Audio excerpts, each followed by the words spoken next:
Olá pessoal, meu nome é Bruna, eu sou mãe homeschooler, sou professora da educação infantil e atualmente sou aluna do curso de letras. Eu vim falar um pouco com vocês sobre o tema alfabetização, pela minha experiência como professora e pela minha experiência como mãe educadora. Para iniciar o tema alfabetização, eu gostaria de fazer uma reflexão com vocês.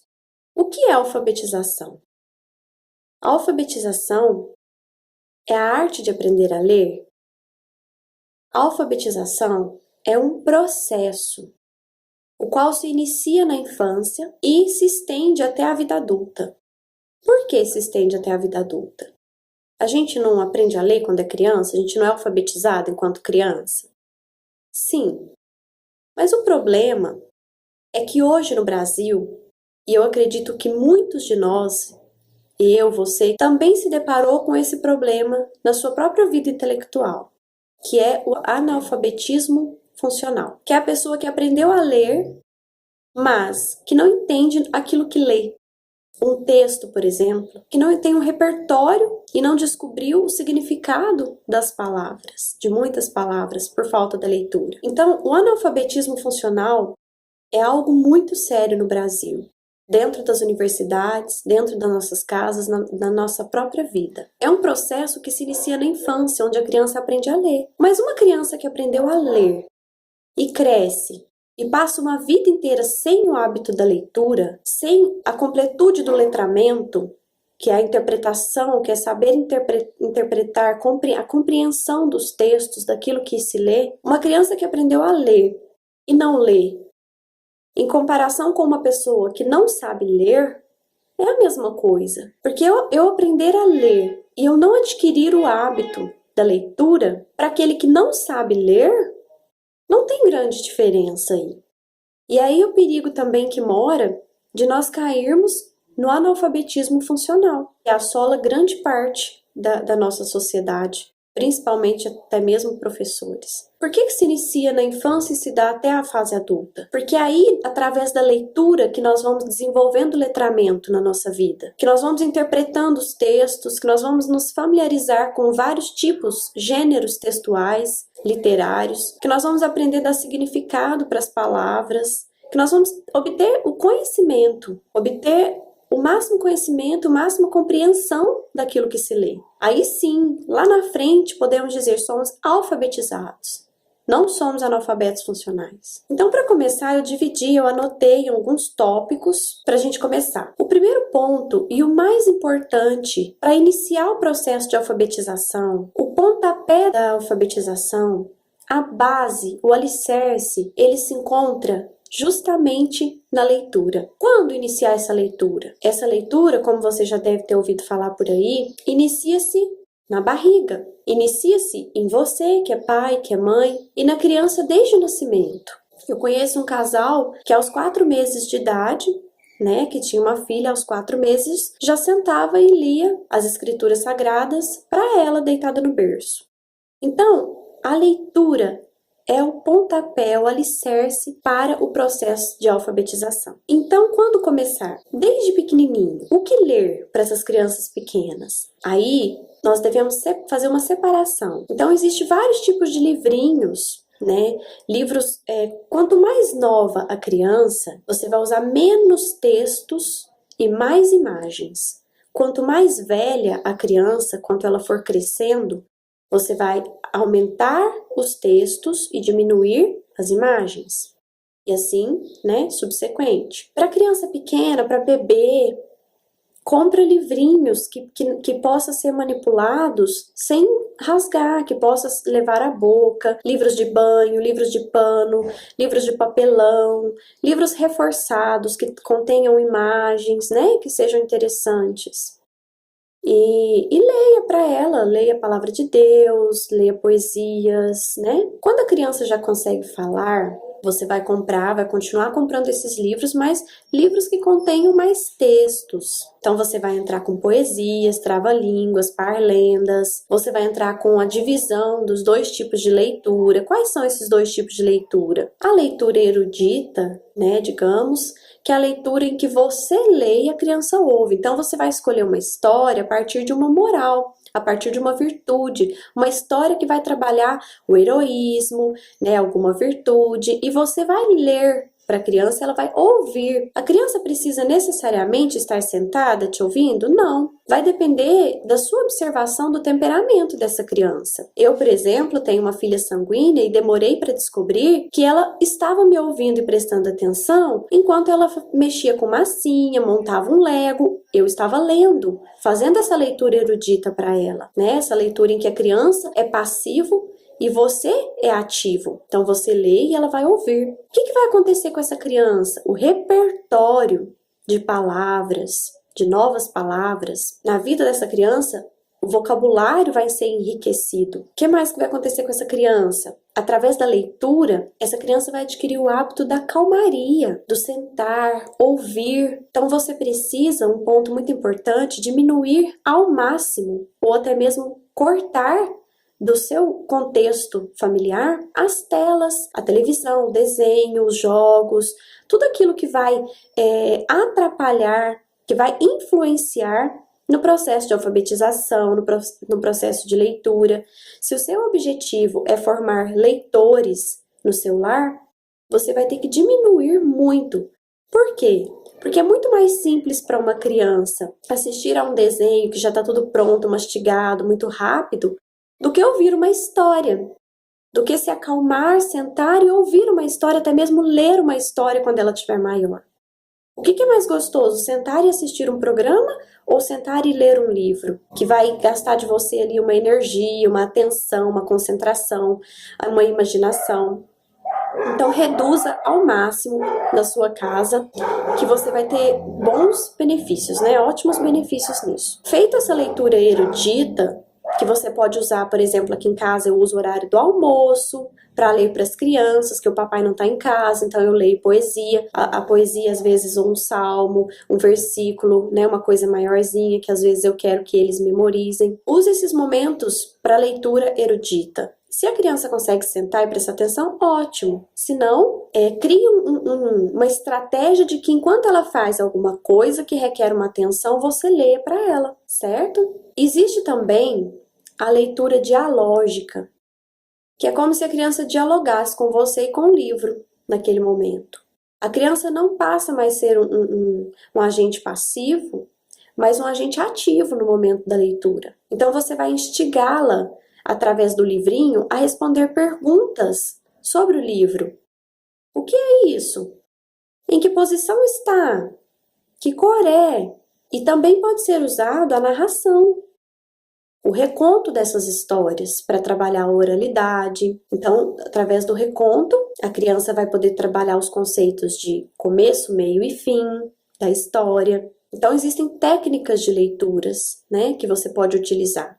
O importante é trazer para o seu lar esse momento da leitura, né, que deve ser feito todos os dias, à medida do seu possível. São esses dois tipos de leitura que nós temos, né?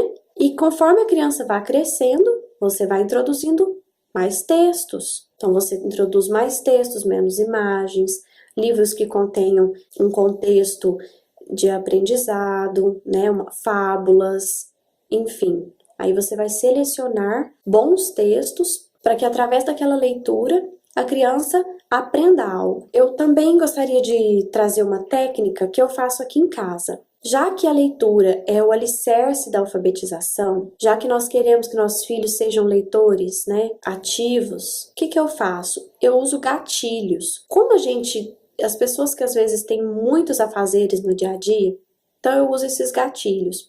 Eu introduzo a leitura através de gatilhos para que eu não esqueça de trabalhar a leitura no meu dia a dia. Por exemplo, de manhã eu faço devocional com as crianças, leitura da palavra de Deus. Uma coisa puxa a outra. Na hora do almoço, você pode separar uma caixinha, deixar em cima da mesa, né, que é a caixinha do que você vai ler naquela semana. Eu vou ler essa poesia, essa parlenda, coloca lá dentro para você não esquecer, põe sobre a mesa. Na hora do almoço, eu leio para eles. É um gatilho, porque eu associei o horário do almoço com a leitura. Antes do meu pequeno dormir, depois que nós almoçamos, eu leio para eles uma história, né, de forma erudita. Ele deita na caminha, a minha outra filha mais velha deita na outra cama, Ela não dorme mais de dia, mas eu faço isso. E eu leio para eles. Leio alguma coisa, por exemplo, o livro das virtudes, uma fábula. E aí ele dorme. Antes de dormir à noite, eu também leio uma história para eles todos os dias. Então esses são os meus gatilhos. À tarde, quando eu dou aula para mais velha, às vezes é a hora de fazer a leitura individual com ela. Ela vai ler para mim. À noite também, quando o pai está em casa, que a gente consegue jantar mais cedo, tá tudo certo, a gente faz leitura no sofá. Ela lê para nós. Então, assim, cria alguns gatilhos para que a leitura não passe batido no seu dia a dia com as crianças. Outra técnica, e também é muito recomendada, crie uma mini biblioteca na sua casa. Uma mini biblioteca sua e livros que as crianças possam manipular, né? Que não vá estragar.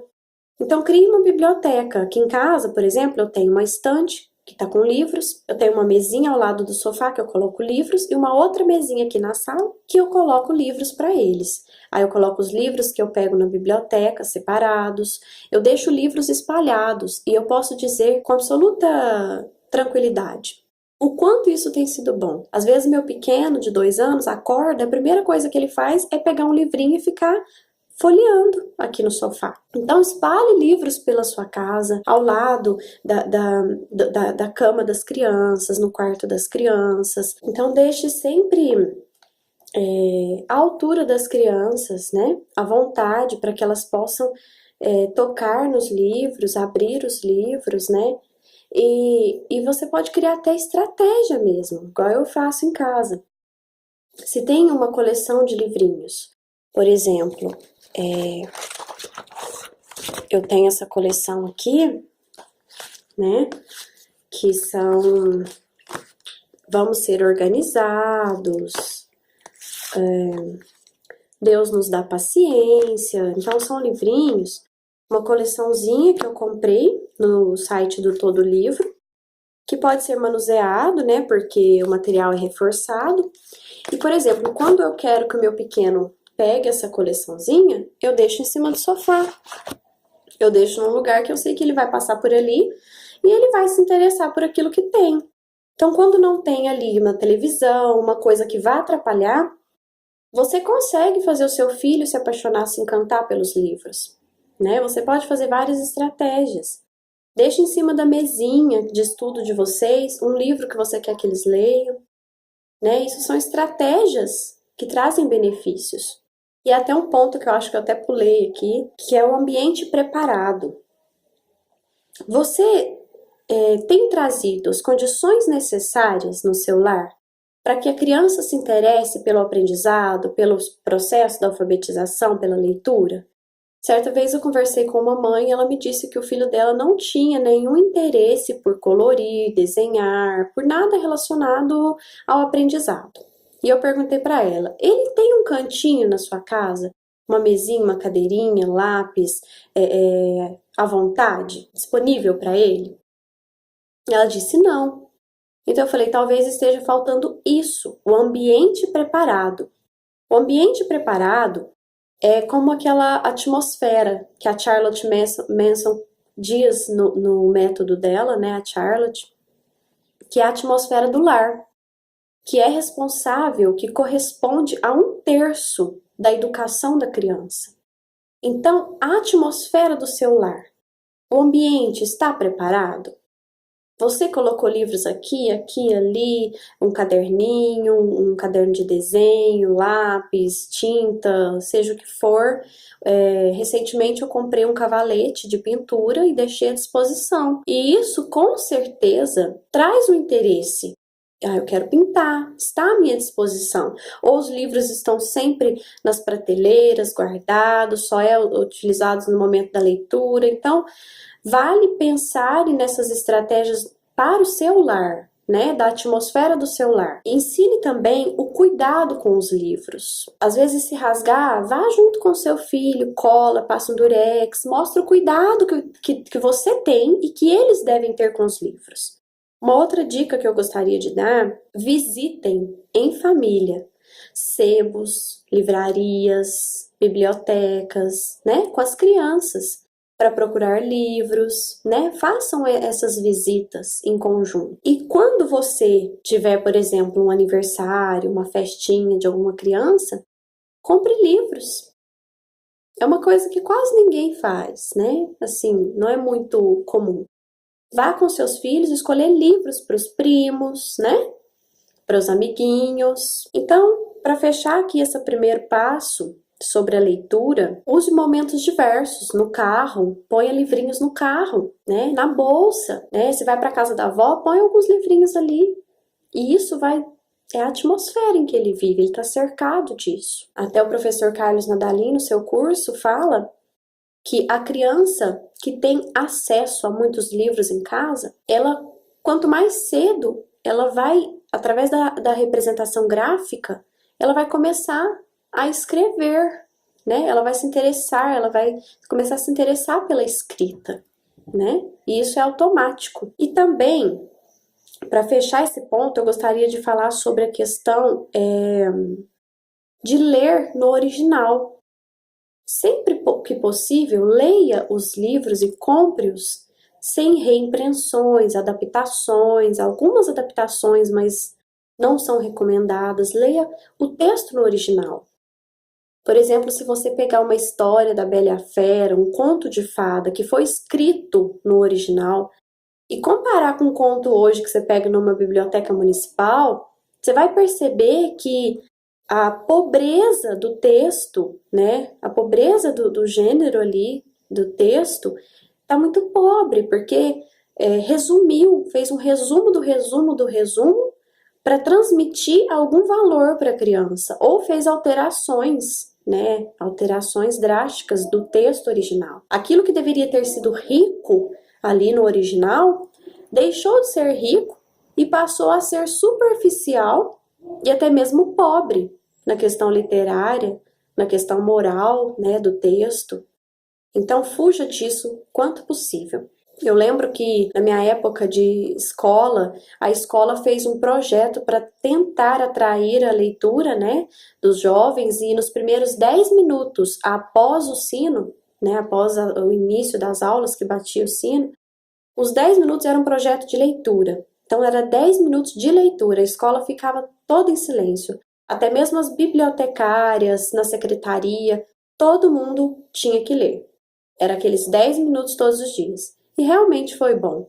Realmente a gente precisa voltar a fazer essas técnicas que eu citei, essas técnicas que a própria escola usou para o nosso lar, para o nosso cotidiano, se você é professor, se você é diretor, se você é pai educador, mãe educadora.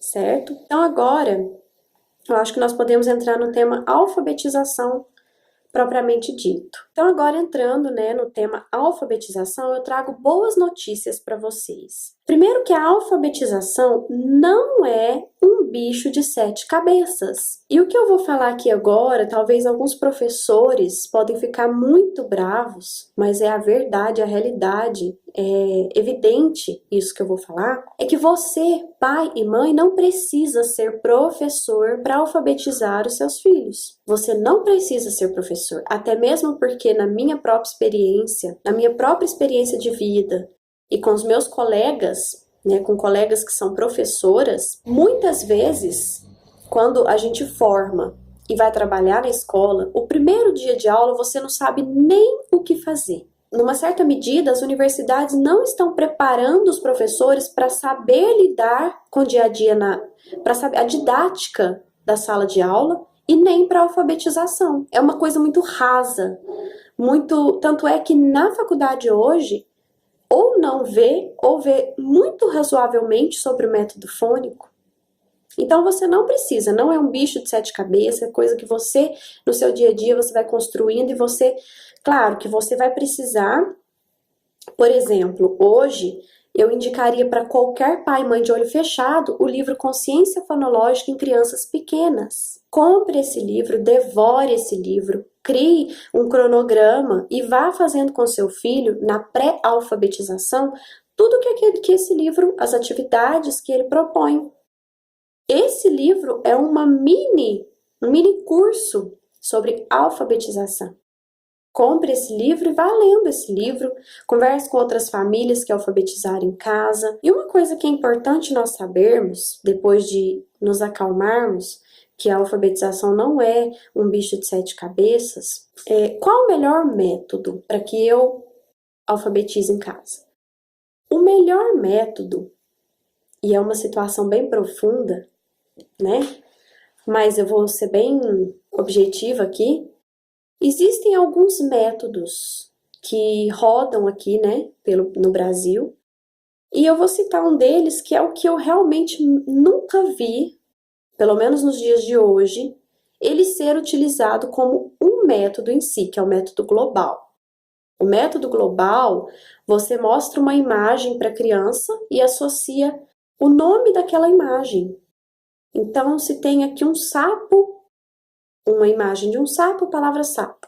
A criança vai memorizar aquilo, ela vai aprendendo a ler. Não é o método Glindoman, mas é o método global. Esse método realmente, assim, eu nunca tive contato, nunca vi ninguém ser alfabetizado por ele, mas existe.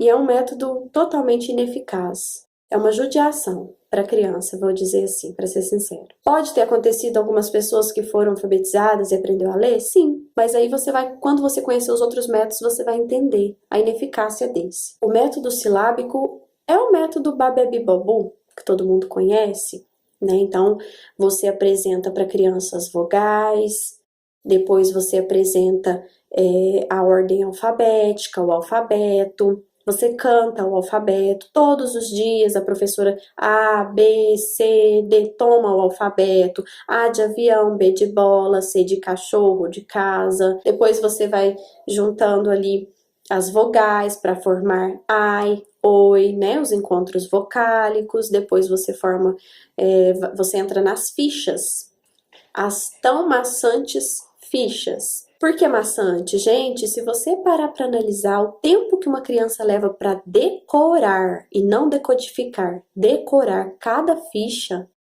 é uma judiação. A ficha do gato, a ficha do cachorro, a ficha do pato, que é o P, papé, pipó, pupão, pato, pata. Gente, isso é uma judiação, né? Assim, em uma certa medida. Porque a criança gasta muito mais tempo para memorizar, e eu tive experiências de trabalhar reforço em alfabetização com crianças, e as crianças na leitura ficam assim, tateti, totu, tate, tatu. Ela fica tentando lembrar aquilo para tentar ler, ou seja, ela não entendeu, ela não compreendeu, ela não decodificou nada, ela simplesmente decorou. Então tem também um método socioconstrutivista, né, que é um método misto também, um método que mistura um método com outro, que é algo que realmente é bastante abstrato na nossa mente, mas que hoje, assim, existem os livros do MEC que são pautados nesses métodos, então você vai seguir naquilo ali sem pensar naquela didática, sem parar e pensar se aquilo realmente, né, como que é o funcionamento daquilo realmente. Né? Qual que é o objetivo por trás disso? Eu sei que é a construção do aprendizado, né? Mas eu acho que na alfabetização, a construção do aprendizado, sim, a criança precisa pensar, decodificar, né? Ela precisa compreender aquilo para que ela possa começar a leitura. Mas de uma forma em que o método, e é o terceiro método, quarto, na verdade, que agora nós vamos falar, e o mais eficaz, que é o método fônico. O que é a grande diferença que todo mundo fala do método fônico? O método fônico, ele não dá o peixe para a criança, ele ensina a criança a pescar. E a partir do momento que você ensina a criança a pescar, ela vai dar um salto enorme. Ela vai evoluir muito rápido. Ela vai associar as coisas. Eu recentemente alfabetizei uma criança que dominou o princípio alfabético, né, os fonemas, e sem que eu apresentasse uma próxima letra, que era o C, por exemplo, sem que eu apresentasse o som do C, ela associou e começou a ler sozinha, né, a junção ali das consoantes com as vogais, né, do cacocu, e ela mesma, por quê? Ela decodificou, ela aprendeu, né, ela aprendeu a pescar por si, ela não pegou o peixe, né, por exemplo, ba, be, bi, bo, bu. Ela não pegou o peixe de que B mais A é ba, porque não é. B mais A é BA. Agora, B, mais A, o B sozinho, ele não tem valor, ele não forma uma palavra. Ele vai continuar sendo B. O C, que é o C sozinho, vai continuar sendo. Ele necessita, e aí você vai precisar de alguma cartilha, alguma coisa que te ampare, que te dê um amparo, ele vai necessitar de um amiguinho, que eu falo que o A, E e o U são 5 amiguinhos. Ele vai precisar para formar ali uma sílaba e, consequentemente, uma palavra. Então, a criança pegou isso, ela aprendeu, né, o princípio alfabético certinho, ela aprendeu todos os fonemas, dominou todos os sons, você pode ter certeza que ela vai embora. E muitas vezes ela vai embora por si, junto com você, mas sozinha, certo? Então, para a gente falar um pouco do método fônico, eu gostaria de ressaltar, né, que o método fônico, existem alguns países onde a educação é de qualidade, uma educação de qualidade, diferentemente aqui do Brasil, existem países que tomou o método fônico como método oficial de alfabetização, justamente por ser bom, por ser eficaz, por ensinar a ler. Por exemplo, nos Estados Unidos, na Inglaterra, na França, eles utilizam o método fônico. Na França, por exemplo, o método fônico, pelo Ministério da Educação Nacional, ele é um método oficial e tem dado bons resultados para o país. Eu vou só ler uma citação, que eu não conseguiria ler tudo aqui que é importante, mas, por exemplo, diz assim: o governo dos Estados Unidos, por intermédio do Instituto Nacional de Saúde da Criança e do Desenvolvimento Humano, conclui e recomenda: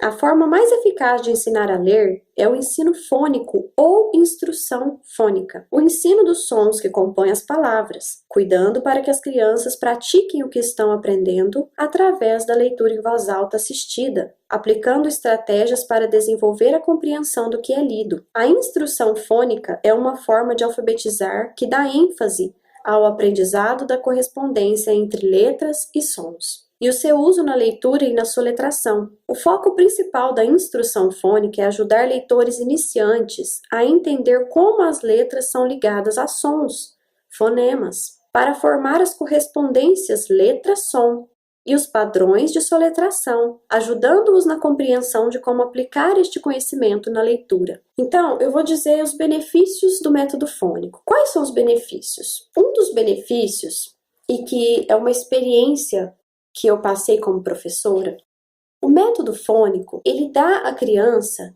a capacidade de não falar errado, a capacidade fonológica. E aí você percebe quando você leva o seu filho ou alguma criança no fonoaudiólogo e ele utiliza do método fônico, não como para alfabetizar. Mas, por exemplo, eu tive um aluno que ele não falava revista, ele falava levista.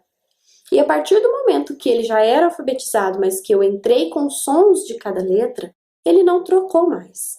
Ele compreendeu que revista começava com R, e o som, o fonema, e que não era levista.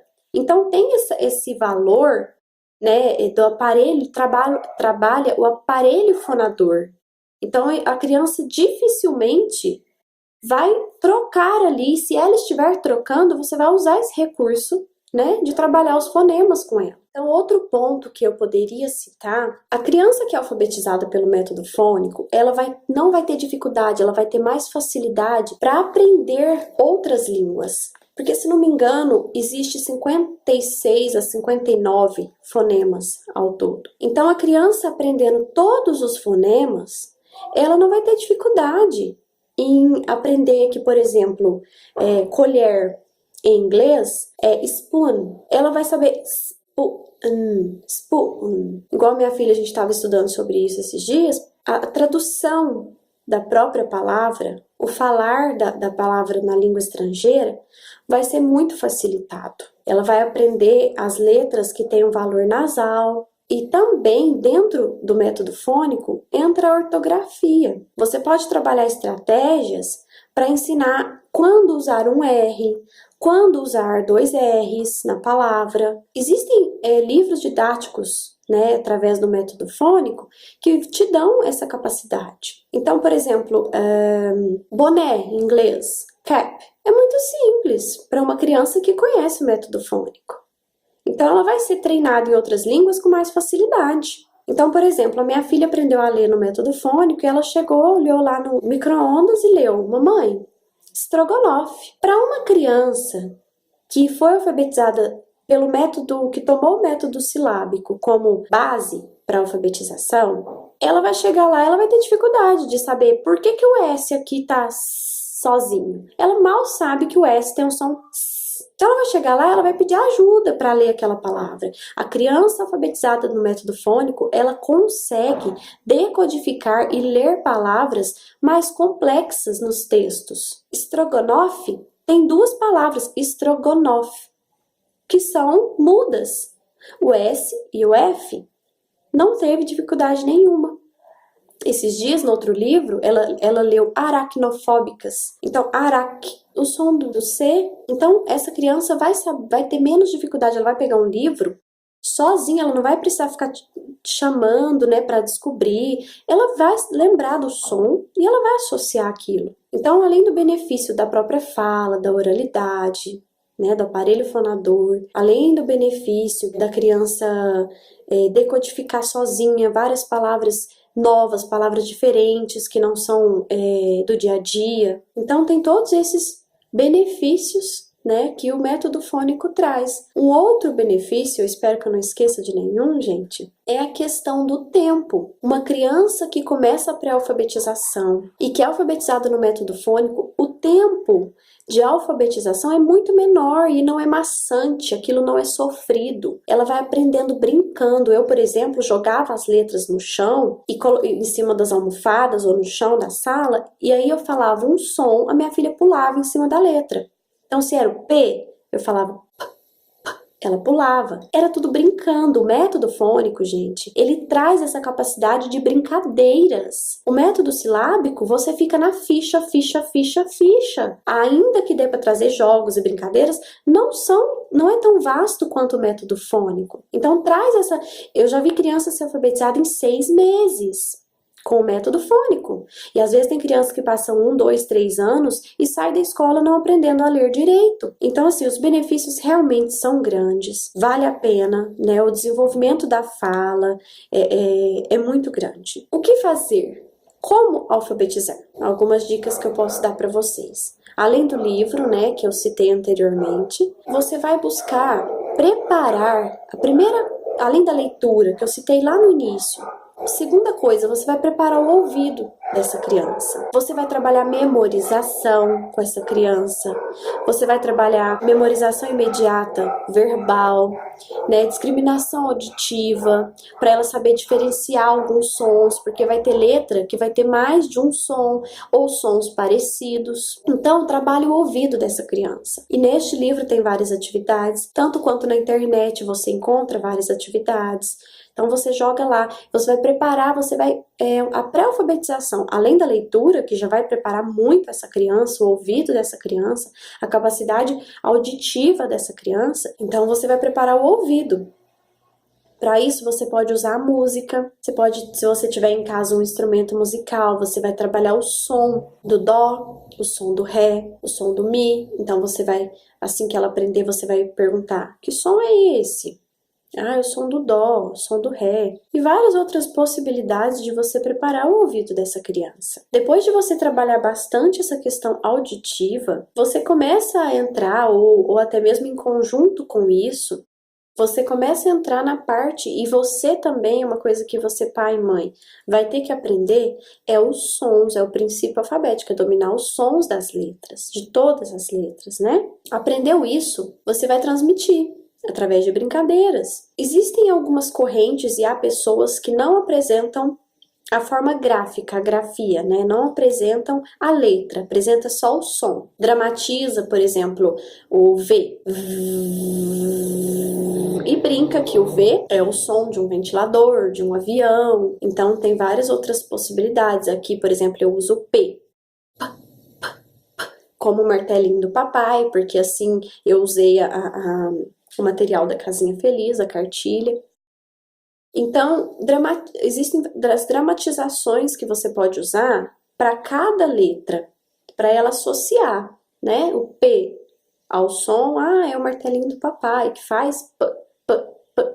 Então, você aprendeu os sons das letras, preparou o ouvido da criança, trabalhou bastante a leitura, você vai inserir nela os sons das letras. Feito isso, inserido os sons das letras, você vai apresentar para ela, né? Você já apresentou o som das vogais, você parte de um princípio do mais simples para o mais complexo, do simples para o complexo. Então, aí você vai, porque o que acontece? Saber os sons das letras e saber formar as sílabas, e consequentemente cai no método silábico, mas não é o método silábico que é o fio condutor, e sim o fônico. E eu até vou abrir um parênteses, eu acho que aqui no Brasil, em todos os países, né, mas eu acho que aqui no Brasil deveria ser obrigatório e um direito da criança aprender os sons das letras. Ainda que aqui seja usado outros métodos, método silábico, método socioconstrutivista, enfim, a criança deveria ter o direito de conhecer o som das letras. Então, após você fazer isso, você vai precisar, que é o que eu estava falando, não é só saber o som, você vai precisar de uma cartilha. E aí nós temos algumas coisas no mercado, como professora de papel, a Casinha Feliz, tem o método da boquinha, mas que ele não é propriamente dito o método fônico. Então, assim, eu comprei em casa o Casinha Feliz. Eu não me limito a isso. Você pode comprar outros materiais, que são as cartilhas, que em algum dado momento você vai precisar dessas cartilhas, né? A não ser que você, como algumas famílias fazem, prepare o seu próprio material. Como, por exemplo, eu estava falando, você vai precisar desse amparo de alguma cartilha. Então, não é só você saber o som das letras e passar para a criança. E isso não teria como eu falar tudo aqui hoje. Existem várias possibilidades de você fazer várias atividades, várias coisas nesse processo. Mas aqui eu estou dando um norte, né? Uma visão geral sobre a alfabetização, os pontos que você pode correr atrás e buscá-los para você aprender e ensinar. Você vai ensinar ali, você comprou uma cartilha de amparos, descobriu o som das letras, todas as possibilidades, por exemplo, X tem 3 sons, e olha como é engraçado, a minha filha esses dias leu táxi. Esses dias que eu digo, eu acho que já tem um tempinho, ela leu táxi. Não teve dificuldade, porque ela tentou as outras possibilidades e percebeu que não dava, então é táxi. Então, assim, é mágico isso, como eu disse, ele não dá o peixe, mas ele ensina a criança a pescar. Você ensinou ali as vogais, os sons. Então, você vai começar através da junção dos encontros vocálicos. Então, você ensinou o ai, o oi, depois você vai poder, por exemplo, juntar o p, a letra P, com ai, para formar pai. E às vezes você faz isso com alfabeto móvel mesmo, né? Às vezes você põe uma imagem de uma foto, um boi, por exemplo, você já ensinou oi. Ah, mas e o som do b, b, b? E com o oi? Vamos ver o que forma boi, né? Por exemplo.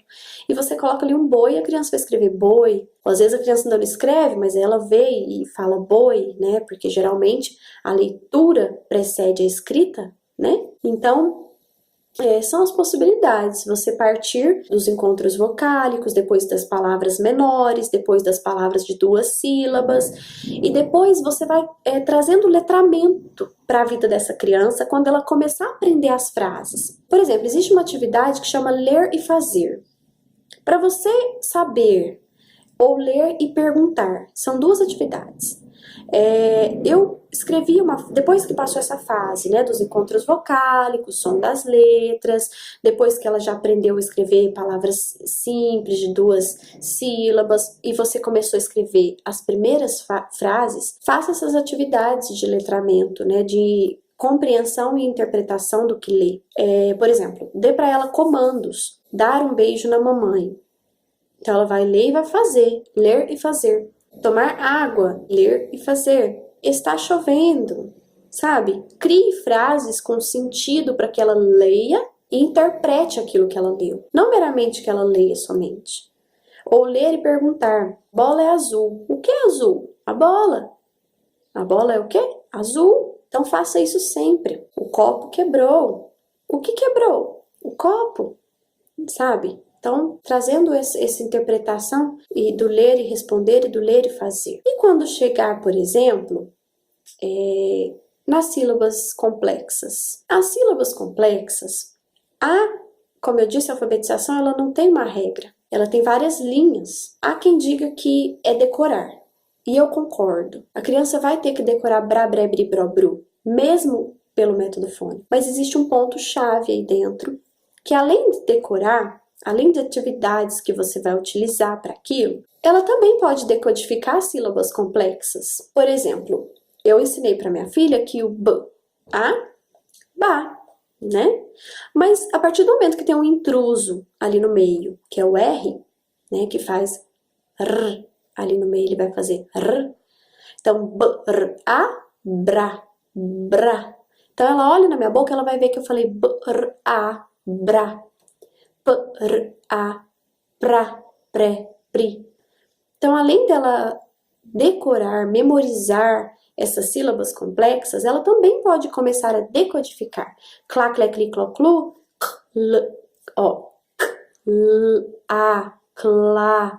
Bem devagar, é uma coisa que você tem que sentar com a criança e fazer, né? E ali vocês conversam e riem, brincam, inventam atividades, enfim, né? Dá para decodificar também essas sílabas mais complexas e não só memorizar. E daí, ela vai começar a ler os primeiros livrinhos. Ela já vai começar a ler suas primeiras frases, seus primeiros livrinhos, dar sentido às frases. E assim você está introduzindo a alfabetização na criança. Aí você vai buscar ensinar para ela o que é um texto, né, o que é uma frase, ensinar para ela o que é uma palavra, que as palavras estão dentro das frases, que as frases ela vai precisar de alguém ou uma coisa e o que aquela coisa fez, né? Por exemplo, o copo caiu.